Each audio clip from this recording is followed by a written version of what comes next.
દરેક ગુજરાતીઓના ઘરમાં બનતું આ કાચી કેરીનું વઘારિયું જો આ રીતે બનાવી લીધું ને તો શાકની પણ જરૂર નહીં પડે અને થેપલા, રોટલી, પરાઠા, ભાખરી, દાળ રાઈસ સાથે પણ ખાવાની ખૂબ જ મજા આવશે, એટલું ટેસ્ટી બનશે. તો કાચી કેરીનું વઘારિયું બનાવવા માટે આ રીતે એકદમ કડક અને લીલી કાચી કેરી લઈ લઈશું. એને ધોઈને કોરી કરીને છાલનો ભાગ કાઢી લઈશું. આગળનો ભાગ કાઢીને વચ્ચે આ રીતે કટ લગાવીને ગોટલીનો ભાગ પણ કાઢી લઈશું અને આ રીતે એને રફલી આપણે પીસીસ કરી લઈશું.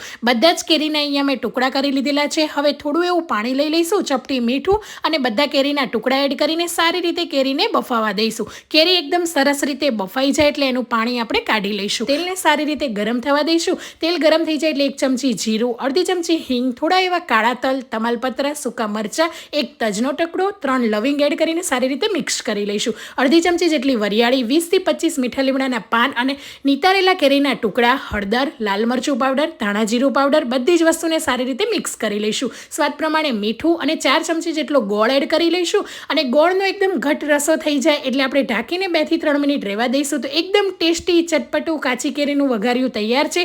ઉપરથી લીલા સમારેલા ધાણા એડ કરીને ગરમા ગરમ આ કાચી કેરીનું વઘારિયું તમે પણ મારી આ રેસીપી સાથે ટ્રાય કરજો.